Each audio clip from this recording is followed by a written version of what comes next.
Hello there, ladies and gentlemen, and welcome to another episode of CookieCast. Today on CookieCast, it's the Darkest Timeline podcast. So, I'm going to get this one out of the way right at the start, so you can turn it off if you've got no interest. There is a lot of one subject in this podcast, and I don't want to sugarcoat it. There's some moaning. There's some moaning, I'm afraid. If that's not your bag, baby, maybe turn this one off. Skip to the next one. If it is, or if you're interested to find out what I'm moaning about this time, stay tuned. Before we get started, please do consider like, share, subscribe and comment. Drop in a review if you want to drop, and generally share the podcast around. Word of mouth is great, especially for podcasting. Right, let's get started. So here we go. This is CookieCast, the Darkest Timeline podcast.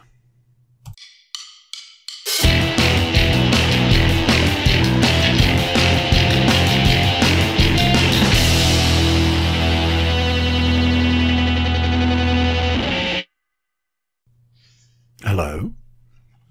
How you doing? You alright? Get that bit out of the way first. I am genuinely interested in how you are, and I want you to be okay. But got a lot to talk about. If you are like the many people that tune into this podcast to listen to an old man moan for an hour, oh, you're in for a treat. So possibly one of the most intense weeks of my life, and I am now going to moan about it to you guys for what's probably going to be like either 10 minutes or an hour. Oh wow. I'll get this out of the way early. I am tired. I'm very tired. I'll explain why. I am grumpy, probably an understatement, and I don't feel tired in the way I would expect to feel tired, and that's, in a way, it's kind of freaking me out. What does this all mean? What am I alluding to? What is it that I can never seem to say straight away and have to tease? It finally happened. I finally committed to getting up early. I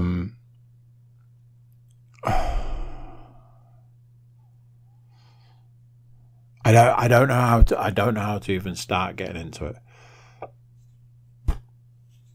A week ago today, in fact, I need to check my notes.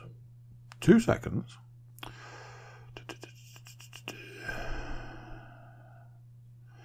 Okay, so on last week's notes, I talked about not getting up early when I knew I should. So, last Monday, it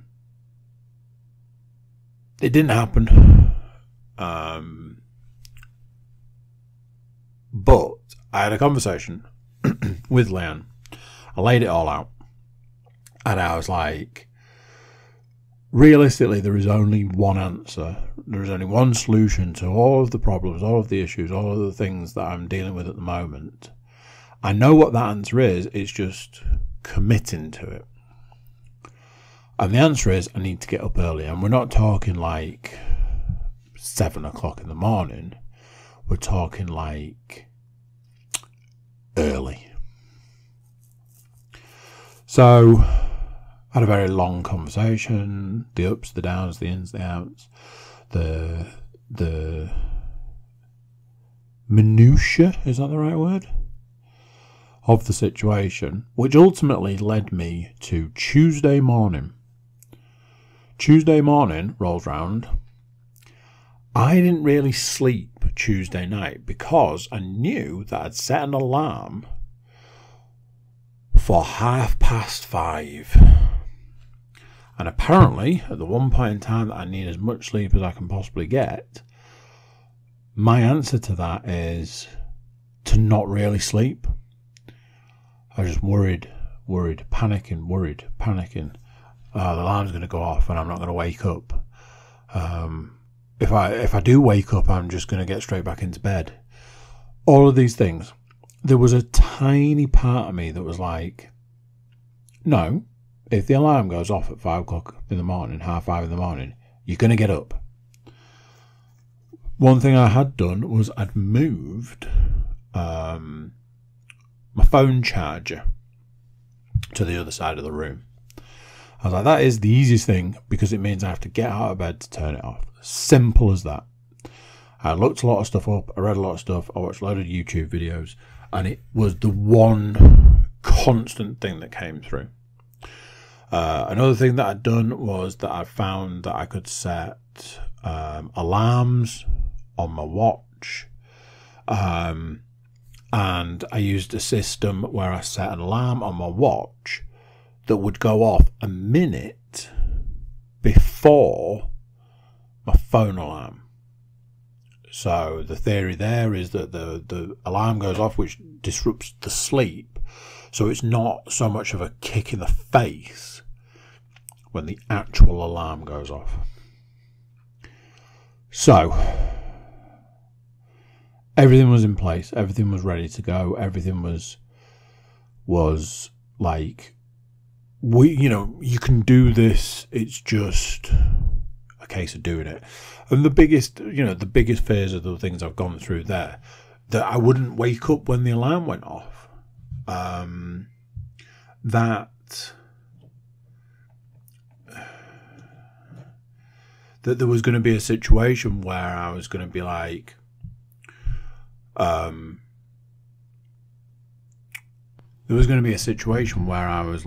I just get back into bed. I turn the alarm off, I get back into bed, I go back to sleep. Obviously, I'd set a couple of alarms, the idea being that I needed plenty of opportunity. So, Monday night, I just didn't really sleep. I didn't fall into a deep enough sleep. I felt like there was a part of me that was awake all night. It was weird. 5 o'clock rolls round. I'm awake. There was part of me that was a little bit like, oh, maybe I should get up now.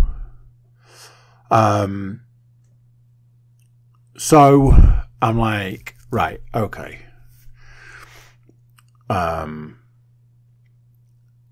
It's a kind of wait and see kind of situation. So 5 o'clock, I'm awake. 5:30, the alarm goes off. I got up, I turned the alarm off, and I got back into bed. Now then, initially that will sound not great, but that's not the point. The point was that the alarm was supposed to go off at 5:30 as a start. We'll start there, and then as long as when the next alarm goes off at 5:45, as long as I get out of bed and stay out of bed, we're winning. So, second alarm goes off and I get up. So, day one, I have achieved my goal at that point. So, things that need to happen at this point is I need to get dressed. I need to get kitted out, ready to go running, and I need to get out the door. Which I did. And I set off on a run. Now, the other idea around all of this was that I was trying to do a run to get home to do a workout to be ready to start the day by 8. So, I'm running down the street in the village down the road from my house. And, 6 o'clock in the morning, there's the odd person here and there. You see some interesting sights. one of the interesting sights that I saw was a man walking down the street wearing sunglasses. It was 6 o'clock in the morning and it was pitch black. One of the weirder things that I've seen. Not the weirdest, one of the weirder things I've seen. So there we go. Got out, ran 4 and a bit miles, came home, did a workout, started my day by 8. I have achieved my goal. However, by, I don't know if it was the back end of the day or some part in the day, I'm like, what exactly have I achieved? I was able to start my day at 8 o'clock, get logged on and work. I still needed X number of steps, X number of calories, X number of whatever they're called to fill the ring on the watch. So I still had stuff that I needed to do. And I was like, at the end of the day, at the other end of the day, I think I had like podcasts to record and podcasts to code. And then at the end of all that, I needed to go to bed earlier than I normally would because I had to get up and do it all again the next day. So in a weird way, I felt like I was losing time. So everything I see at the moment, everything I read at the moment, everything I watch at the moment talks about if you've got like a busy, jam-packed life, you have to find extra time somewhere, and that extra time is hidden in the morning.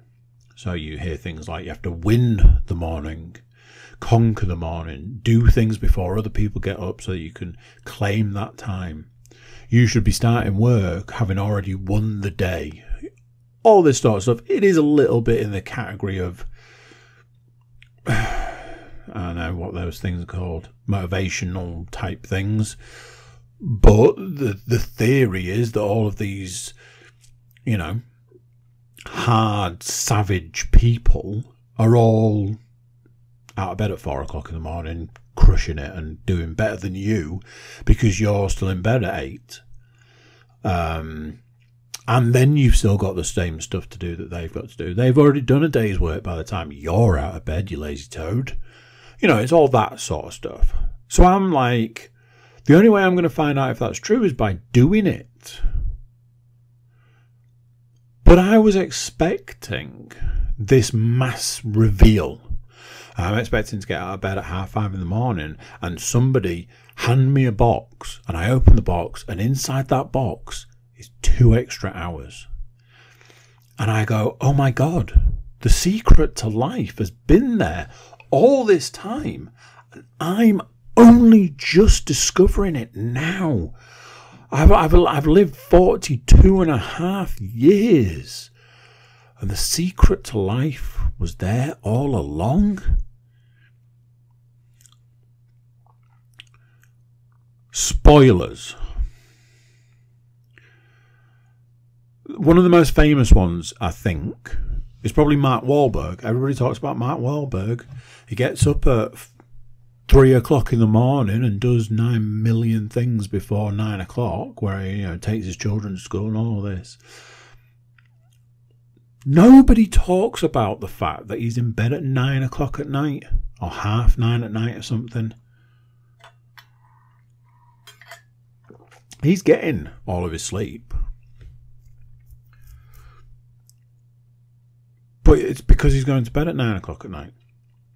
In my world, sometimes I don't start podcasting until 9 o'clock. And, let me reiterate this one, when you've got certain evenings where it's like, well, I've got to podcast all evening, there's a lot that goes into it, it doesn't just magically happen on its own. And at the end of it, you're like, well, I've got to go to bed now. That's even more compounded if you're also going, because I've got to get up in 6 hours' time, 5 hours' time, or like this morning, 4 hours' time. So there are elements and there are aspects of things that on the surface seem to work. If you've run 4, 5, 6, 7 miles, got home, done a workout, all stuff that you would have had to have done past the 8 o'clock barrier.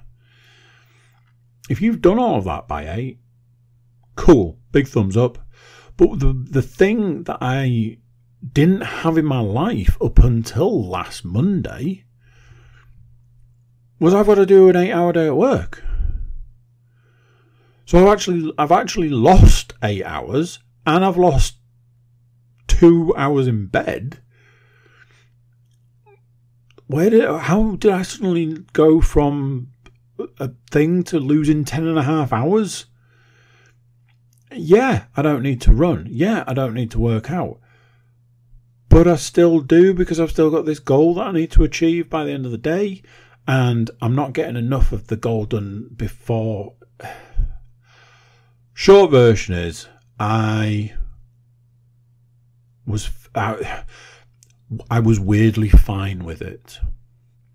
Up until the point that I realised that I didn't gain anything from it. And that sounds weird to say. But I've always been a particular kind of person. And as a person, I need certain things in my life. I need downtime. Just so I don't go insane. I've all of my life, for as long as I can remember, I've always believed that the fastest way to insanity is get up, go to work, come home, go to bed, rinse, repeat. If that was my life, I wouldn't make it through a week. If that was my life, I would not make it through the week. There would be no point. I need the other things, the other side of life. The side that essentially isn't that. I've said before, I love sleep. But I also love being awake. This yin and yang aspect. So, the questions started to come. Where do you gain time if you're losing time? So I was like, maybe there's a thing where I need to be, maybe 5:30's not early enough. Maybe it should be 5:15. Maybe it should be 5 o'clock. And honestly, when I get to the end of all this, I'll explain that I can see the horizon, and the horizon looks very much like a 5 o'clock start. And there's a part of me that is actually okay with that. So, some of the things that I didn't sign up for, some of the things that I didn't sign up for were things like I had to put every aspect of my life on a clock, on a time. I'd put time restrictions on everything. Now, some of the books I've read recently, I don't want to be the guy that's like, I read this book, but some of the books I read recently said that that's something that you actually have to do, so that the time that you're spending in your day, the time that you're dedicating to stuff is quality time, is the right time to be doing stuff. So I knew that there was an aspect of that. But, and this is one of those things where it's a bit like, if I say to somebody, right, I need to have done this by 8 o'clock. And at 10 to 8, I'm like, hey, I am well and truly on track right now. But the other person involved then takes 20 minutes to do something. Well, guess what? I'm 10 minutes behind, and it's not my fault. And I got up at 5:30 in the morning for somebody else to essentially steal time from me. That's how I looked at it at that point in time. And that doesn't feel good. It doesn't sit well. So,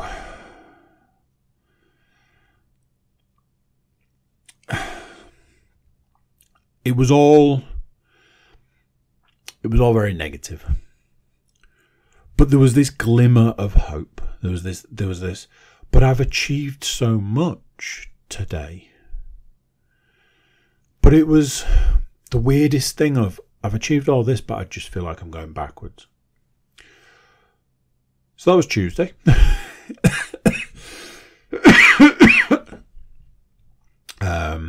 Wednesday, little bit of a different situation. I can't remember if it was Wednesday that I completely forgot to say. No, I don't think it was. So Wednesday, anybody that knows anything knows that I don't run as such. I don't go out and run on a Wednesday, especially now because I've got child related stuff that needs doing in the morning, all of that. So Wednesday was Wednesday. I think I was still up in the morning, like 5:30, 5:45, out of bed, working out, running on the treadmill. I had this conversation this evening. I was like, I don't run on a Wednesday, but I run a couple of times at least on the treadmill. I just don't run outside, is what we're talking about. So that's that. Thursday, decided the absolute best thing to do on Thursday was to not set the alarms that I needed to set. So I woke up at 5 o'clock in the morning. I think I even got up and went to the toilet at 5 o'clock in the morning. I was like, hey, I could start my day now and really get after it, really take on the day. But there was the part of me that said, no, let's get back into bed for half an hour because your alarm's going to go off in half an hour. And that is what I did. And I hadn't set those alarms. So at 6:10, Leon's like, I don't think your alarm's gone off. And I was like, brilliant. Because Thursday was the first day that I was going to go back into the office. So I needed to have achieved everything by 8 o'clock in the morning. There was a small, I'll hold my hands up on this one, there was a small meltdown Thursday morning, which featured me needing to upload a podcast to the wonderful internet.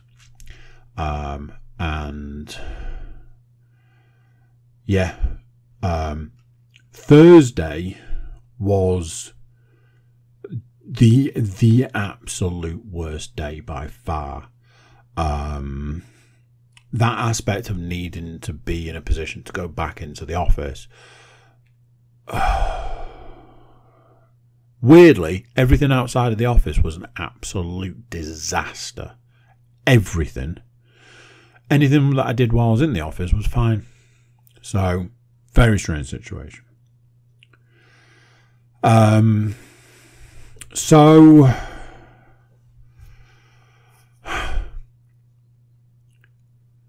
By Thursday, we learned, a valuable lesson. Learned a valuable lesson in probably a good idea to make sure that those alarms are set. Friday rolls round and back to it. Back up at 5:30, made sure the alarms were set, got after it, all of that. So, by the weekend, I had a conversation with Leanne. She was like, what are you doing in the morning? I was like, I'm getting up early. She was like, why? Like, because that's my new life now. That's my life. This is how I live my life. This is how I win every single day. I'm going to win every day now. I just need to find where there's some actual time. So she was like, but what are you going to win at 5:30 on a Saturday morning? I'm like, well, I need to work out. Like, what, before you go and do a park run? You're not going to get up at 5:30, go downstairs, do a workout, and then 2 hours later go and do a park run? I was like, no, you've probably got a good point there. That seems silly. She's like, you're not going to get up and run? What, you're going to go and run 5 miles, come back, and then 2 hours later go and do a 5K? I was like, no. You're probably right there. So then I had this situation. The situation was, what could I do? What could I achieve Saturday morning if I got up nice and early? And the conclusion I came to was nothing. There was nothing I could achieve if I got up nice and early on Saturday morning, because ultimately the entire morning features me waiting until about 8 when I start getting me and the dog ready to go and do a park run. And ultimately there are these things that if you get up early and you're not running and you're not working out, you should focus on other things, you know. And I have got a list of other things that I need to do. Tidy this, move that, do something about this. You know, the jobs that you never get time to do. Should I be doing those jobs at 5:30, 6 o'clock in the morning when there are, you know, sleeping children in the house? Probably not. So ultimately I reached a point where I was like, there is no benefit to me getting up early on the Saturday. Sunday was a different story. Sunday was a different beast, because on Sunday, getting up early was a benefit. Not 5:30 early, not even 5:45 or 6 o'clock early, but 7 o'clock. Now, for some people, getting up at 7 o'clock on a Sunday morning isn't all that early. For a lot of other people, getting up at 7 o'clock on a Sunday morning is. The reason being is that I needed to have done the long dog walk to be done and dusted by 9. So I did it. I got up, I got showered, dressed, sorted the dog ready for his walk, took him for an hour and something walk. So, what was learnt? What was the takeaway from it all? There's some kinks. There's some areas of improvement. There are all these sorts of things. I truly do not see where I'm gaining any time. I feel tired 60, 70, 80, 90% of the time, depending the day. There's things like getting to the office and them pumping heat into the place. So by 2 o'clock in the afternoon, all I want to do is go to sleep. Add a load of heat to that. I mean, I'm like banging my head on the desk trying to keep awake. But if you said to me, is this the answer? Is this the right answer? Is this going to be the solution? There is a part of me that believes it is. There is a part of me that truly believes it is. There is a part of me that can see through all of this to a better life, to a better way, to a better time. One of the weird things was, I was like, I can't get up early because I can't go to bed early because I need to let the dog out at 12. It's things like that. There's a lot of resistance. And I'll come on to talking about resistance in a bit. This week's podcast is a bit of a muddle. I've gone through about 5 things from the list from various different places.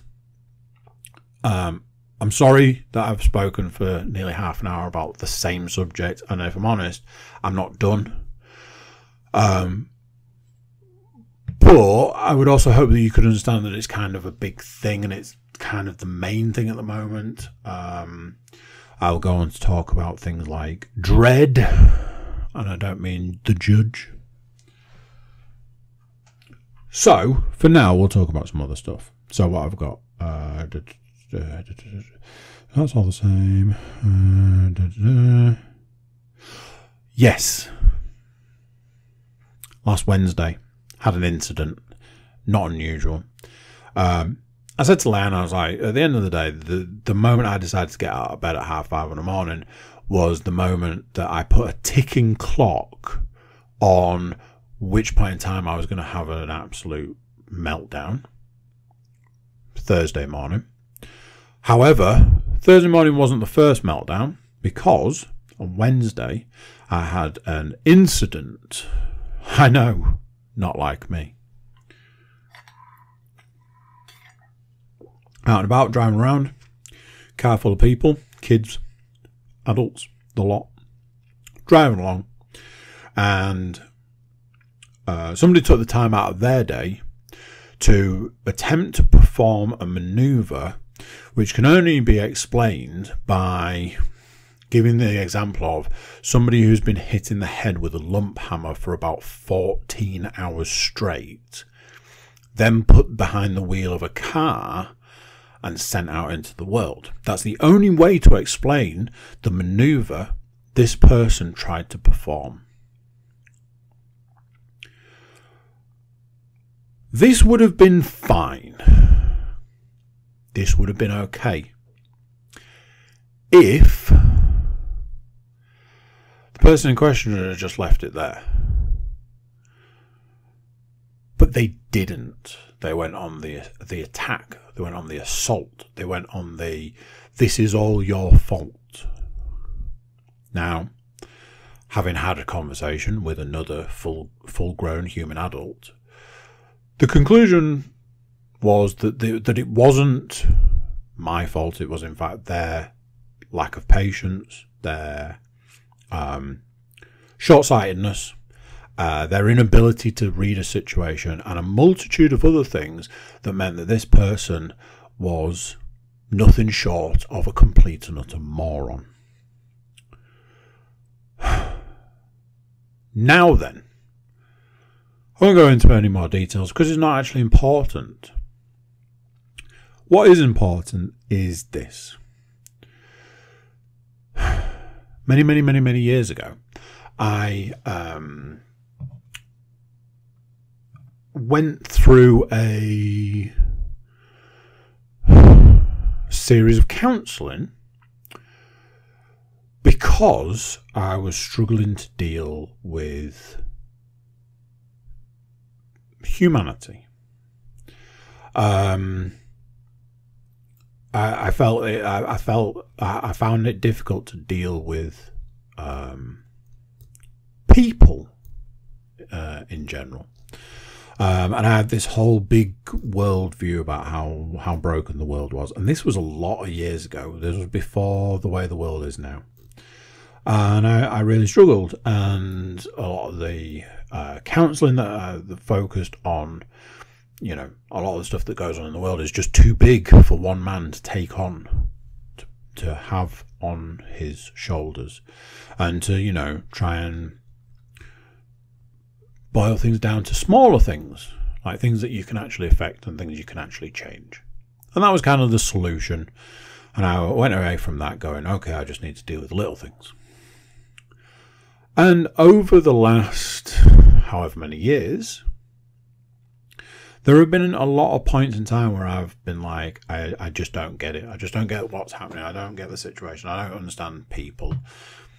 And then, at the point that I'm usually just about losing my tether, somebody will do something. Somebody will do something that will reignite my belief in the human race. And that's basically how it goes. I get bogged down with like, this is terrible, this is awful, this is the worst. And then somebody's like, here's a glimmer of hope. That's how it's been for many years. And that's kind of how I've operated. However, more recently, there's been a lot more of one and a lot less of the other. Me and my daughter, youngest daughter, went out on Wednesday. And I must have said the phrase, "I just don't understand what's wrong with people," about 50 times. I tried to park in a car park, and I was explaining to Lan when we got back. I was like, every single car in the vicinity of where I finally managed to get parked was incorrectly parked in a different way. No two cars were parked the same, but they were all parked incorrectly. We're talking 6 cars was parked incorrectly in 6 completely different ways.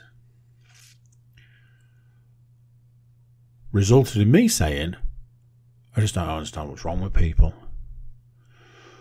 I left that car park. I went to another car park where I watched somebody drive into the car park, drive in between 2 spaces, stop their car, get out and walk away. With their front wheel turned as well. So blocking 2 spaces in a busy car park, made sure the front wheels were turned to really block that space and just walk away.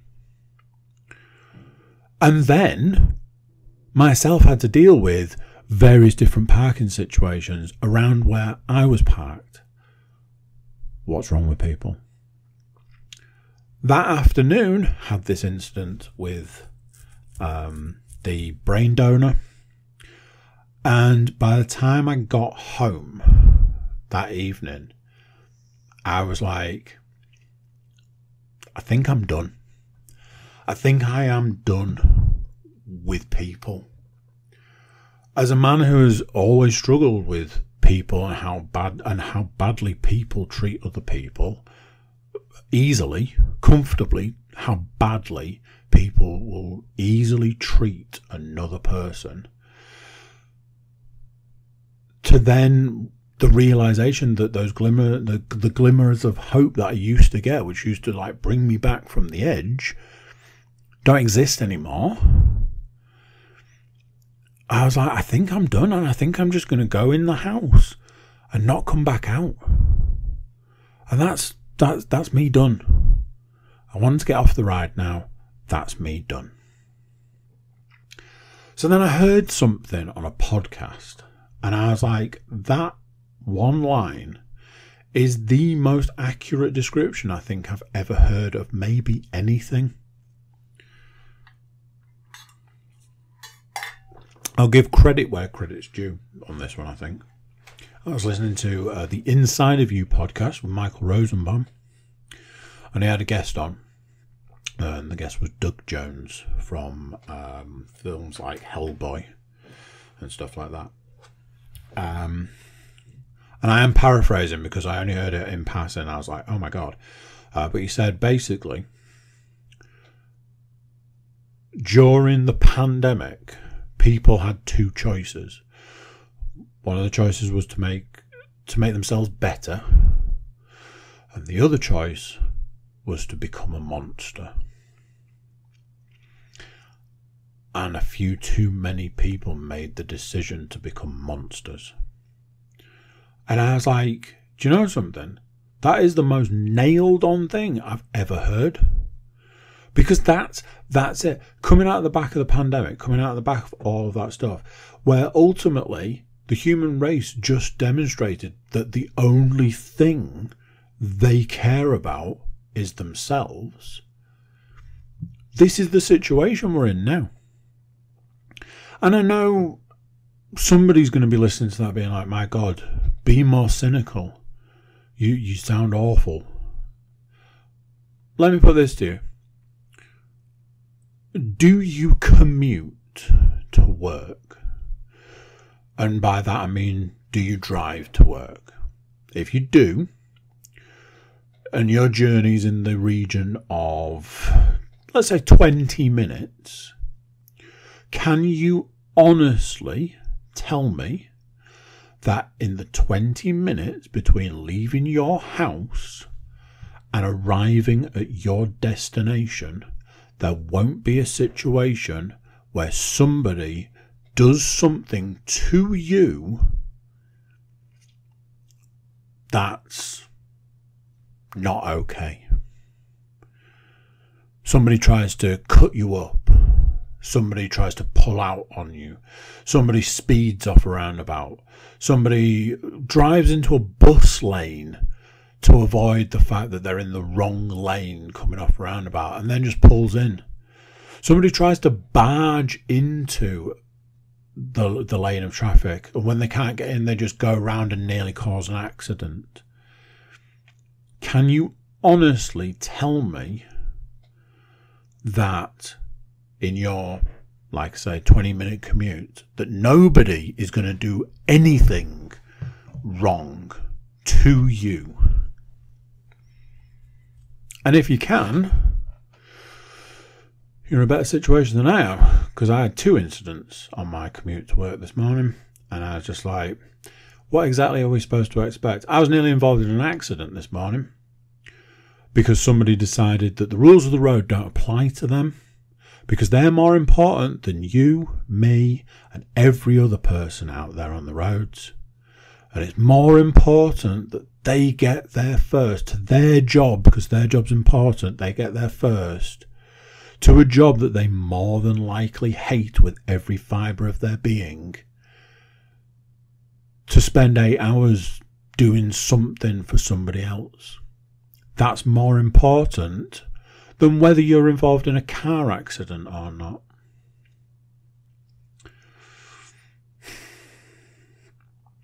I did an hour of yoga yesterday. I was surprised. You could probably tell from the way I said it.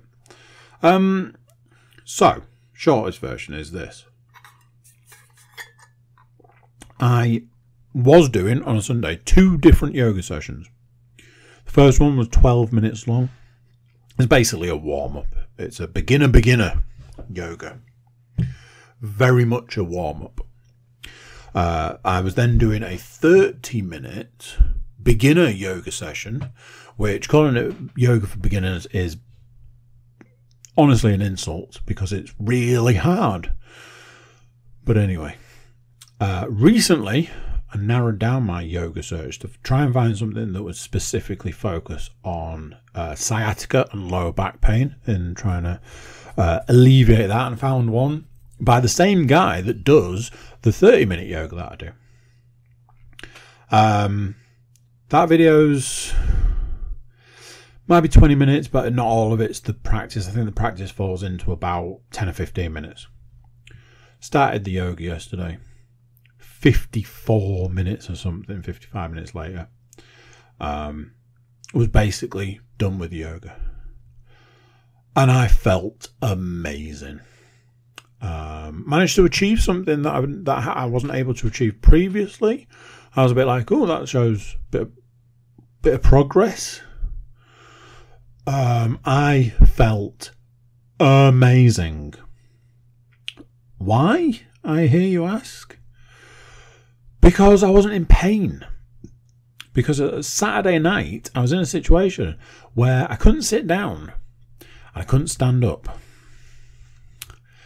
Yeah, that's the kind of pain I was in. It was uncomfortable for me to stand. And at one point I said to Leanne, I was like, I need to go and sit down. I'm in a lot of pain. So I took myself off to sit down. And I sat down and went, yeah, I'm in a lot of pain sitting down. As it was, as the evening went on, it was a case of that pain eased. So I was able to sit down a bit more, a bit longer. But I was also saying, I get to Saturday night and I'm just like, oh my God, I can't wait for tomorrow because I get to do yoga. Going back to what I was saying earlier, some of the things that I'm looking at adding into my day is I'd like to start doing daily yoga rather than weekly or bi-weekly yoga. So, there are benefits to all this getting up malarkey. Final thing for the week. I've been running a lot. I've been doing a lot of running. Set a goal that every time I go out and run, or the majority of the time that I go out and run, has to be further. So I'd hit this run that was like 4 and a bit miles. And then I added something to it, which turned it into a 5-mile run. And then I added something to that, which turned it into it was a 5.3 mile run. Still further. So. And then I added something to that, which turned it into a 6 and a bit mile run. So I've got a little app that will let me plot routes. It'll tell you how far you're going or going to go. So secretly, I plotted a 7-miler. I was like, yes, 7 miles. Set off out on my 7-mile run this morning. It was a tough one. It was a slog. Obviously, you can imagine, when you're going up, like in those incremental amounts, some days you feel sluggish, some days you feel tired, some days you feel energized. I did one run where I got 5 miles in, and all of a sudden I got this burst of energy. I was like, I'm going to pick up the pace here. Every day's different. So I set out to do my 7-mile run today. And I did it. I got home. I didn't die. I achieved it all. I ran it all. All of the things that you need me to say that means that I completed the run. There was one small, tiny, insignificant problem. My 7-mile run wasn't 7 miles. It was 6 3/4. 6 3/4 miles is an achievement, and I'm not saying it's not. I started my day doing over 10k. Big thumbs up right there. But setting out to do a 7-mile run that turns out to be not a 7-mile run, a little bit of pain, that one. The worst thing, absolutely the worst thing of it all, was when I went back to my app that plots out the run that I'm going to do. I hadn't even plotted a 7-mile run. It was 6 3/4. So, yep, dropped the ball there in all directions. Anyway, that's the week. But we're not done there, are we? Come on. TV-wise, other than watching playoff football, but I've got a podcast for that, so I don't need to bore you guys with it. Other than watching playoff football, I have watched episode 3, 4, 5, 6, and 7 of the TV series Pam and Tommy. Yes, that means there's one episode left. And yes, I'm sure I could have got it watched this evening. But I was watching playoff football. So, what do we think to Pam and Tommy? It's very different to what I expected. It's very different to what I expected. Not necessarily meaning that it's a bad thing. It's very different. So, there are episodes where it's not about the tape, which kind of feels weird, because I kind of thought that's why we were here. One thing I can say about that show is that Lily James, that plays Pamela Anderson, it's reached a point now where I think she looks more like Pamela Anderson than Pamela Anderson does. They have got that casting absolutely nailed on. I quite like Sebastian Stan, but he's really annoying in this. And for want of a better way of putting it, I think that's just because he's playing Tommy Lee. And again, for want of a better way of putting it, I think Tommy Lee's probably quite annoying, or certainly will have been at that point in time. So his casting and portrayal are probably quite close to reality in a lot of ways. Doesn't make for easy watching if one of the two main characters is quite annoying. Seth Rogen's quite good in it. And that Nick Offerman, is it? Offerman? I believe he was in Parks and Rec, maybe. Everybody's very good in it. Sometimes that has different results than you'd expect. Some of it was tough to watch. There was some stuff that was quite difficult to watch. But honestly, unless the last episode is an absolute train wreck, which bearing in mind this time next week when I'm saying the last episode was an absolute train wreck, it's been a good series. It's been enjoyable. Certainly, like I say, not what I was expecting, because I just thought we were going to be finding out about the tape, but there's a lot more to it.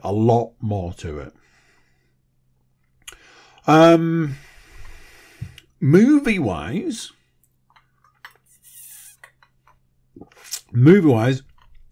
I only watched one film. I'm lying. I'm already lying. I'm not telling the truth. I watched two films. One is probably a little more interesting than the other for most people.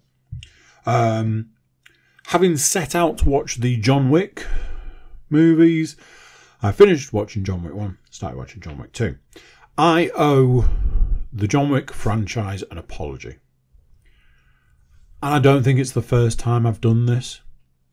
John Wick 2 gets better every single time I watch it. I can absolutely say that. I did not like John Wick 2 the first time I saw it. And I think every time I've watched it since, I like it that little bit more. Having watched it this time, I actually really enjoyed it. Something I realised, and I'm like, how has this never come up? Is John Wick 2 a modern day reimagining of The Warriors? But with just like one guy. A guy who's in an incident in a place and has to get from that place to another place while simultaneously defending himself against a load of different groups of people. Sounds familiar, does it not? But yeah, now I've had that realisation. It's like I can't unsee it. I'm like, oh my God, it's just The Warriors. And I don't know if that in itself made me like it more. I did start the third one. One of the things about doing all this running, the extra distance and stuff, it has meant I've needed the treadmill a little bit less, which has meant that I've done a little bit less of the movie watching. However, I do like to get a Saturday night movie in. For one reason or another, didn't have enough time to fit in like a bona fide movie. So I went to The Old Faithful, a DC animated movie. I got a few for Christmas, so it was a good idea to start working through them. And the one that I chose to watch on Saturday night was Batman, Assault on Arkham. I was like, this looks cool, this looks like a good fun Saturday night movie. Let's give this guy a whirl. And honestly, I was not disappointed. I thoroughly enjoyed it. It was a real mix. It was like a 50-50 mix of the Suicide Squad animated movie and a Batman animated movie. They'd done a really good job of just sandwiching those two together. Really pleased with the fact that the Batman version, this version of Batman, was voiced by Kevin Conroy, as all Batman should be. However, won't be for much longer. And a very good cast for the Suicide Squad. Good, solid DC animated movie. Good, solid Batman movie. Very enjoyable. One of those, unfortunately, it falls into the category of the age range is out of the range for my eldest to watch. But I was a bit like, oh man, I really wish you could watch this because it was really good. It was out of the age range, and I generally watch stuff to try and see if the age rating is correct. And in this one, I was like, oh man, there's a couple of bits in it that are they're just too much. So she'll have to wait on that one. So there's that. As far as computer games are concerned, I've had a little bit of an issue this week with computer games. I was playing Saints Row, and I was like, it's just a prime example of a game that could so easily have been better. It's very poor. It feels very low budget. There's a lot of glitches. The list of things that are wrong with Saints Row is extensive. But it's like diet computer game. It's like if I want to put something on where I don't want to have to think and I just want to play it, and you know, those sorts of things. It's fine. However, I got so far and I was like, do I really want that from my game playing experience? I've got some other games to look at, so what else is in the pile? Obviously, I was having some issues with Need for Speed, so I didn't want to go back to that straight away. So that left me two other options. One was Marvel Midnight Suns, and the other was the Callisto Protocol. I made the decision to go with Callisto, and honestly, I can genuinely say this. I was not disappointed by the end. Yes, I have played and finished the Callisto Protocol. So, what does it look like? What does it play like? What is it like?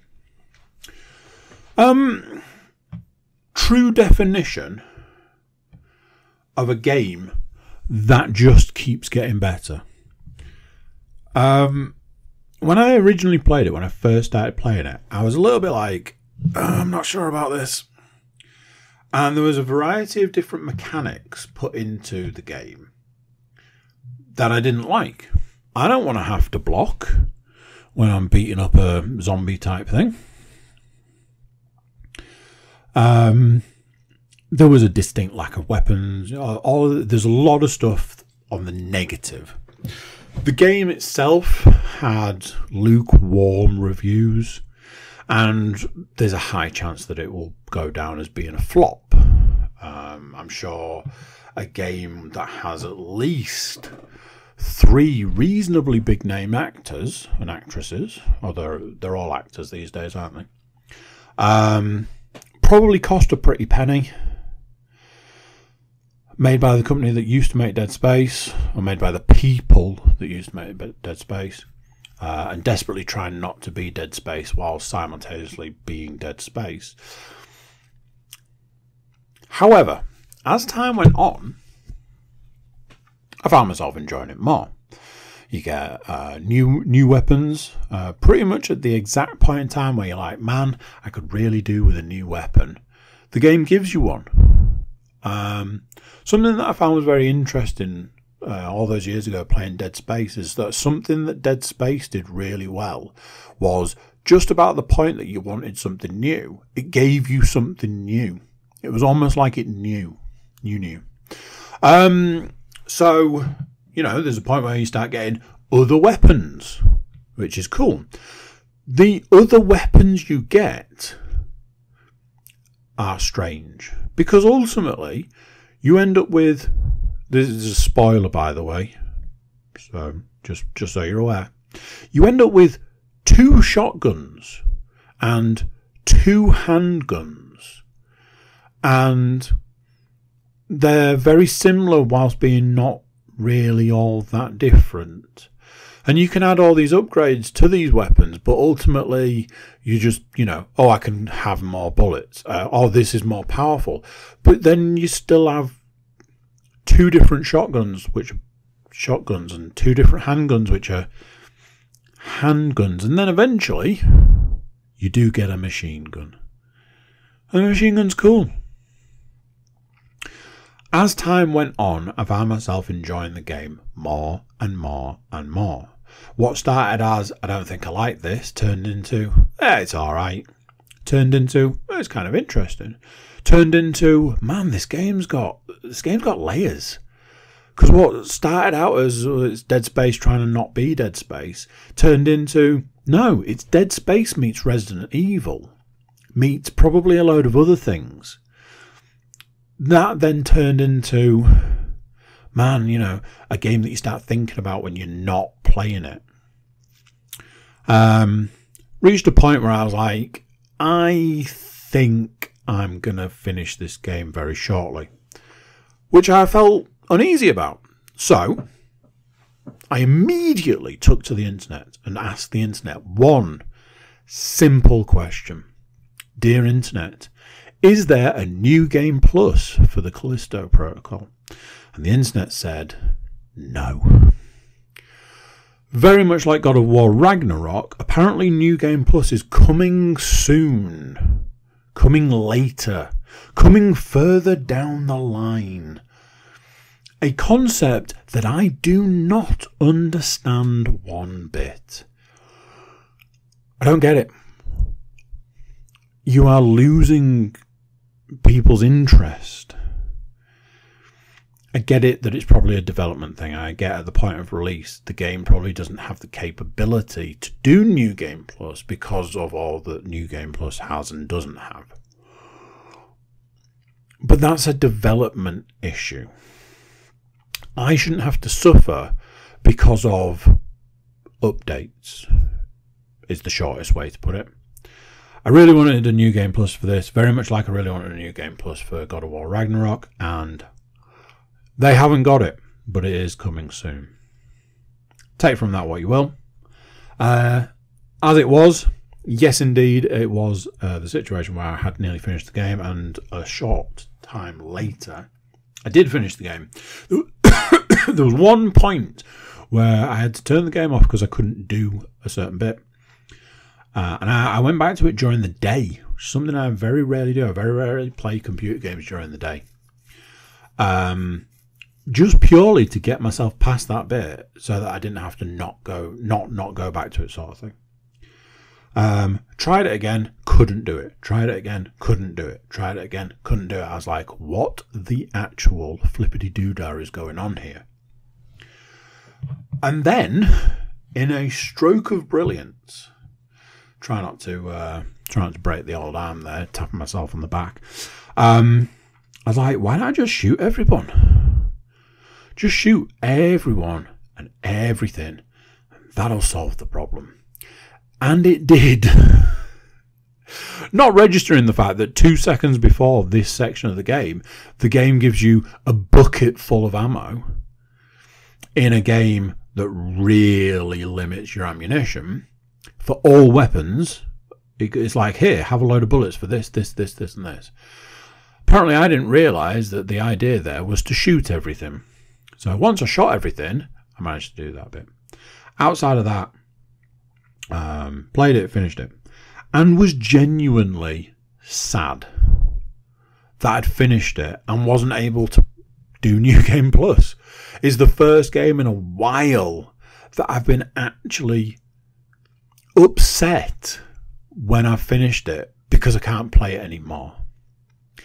Another example of this is the fact that I then went back to Saints Row and was just sad, annoyed, depressed that Saints Row wasn't Callisto. I will very much be looking forward to the New Game Plus aspect of Callisto, as I am for God of War Ragnarok. I'd like to play the games again. I'd like to see how they play again, especially with weapons. One of the joys of playing Dead Space over and over and over and over again was the objective to try and get all those amazing weapons fully upgraded.